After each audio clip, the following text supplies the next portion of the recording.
Welcome to my channel. मेरा नाम खुशी है और आज से मेरी लाइफ का एक बिल्कुल नया चैप्टर शुरू हो रहा है।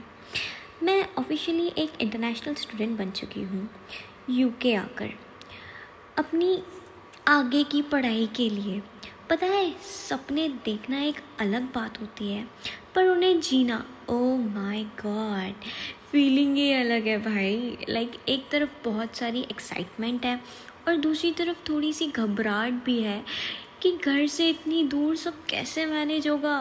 सो आई एम ये मेरा एक पहला व्लॉग है और मैं बहुत ज़्यादा एक्साइटेड हूँ आप सभी को अपनी लाइफ का बहुत कुछ बताने के लिए। आज के इस ब्लॉग में ज़्यादा कुछ नहीं, पर फॉलो फॉर मोर।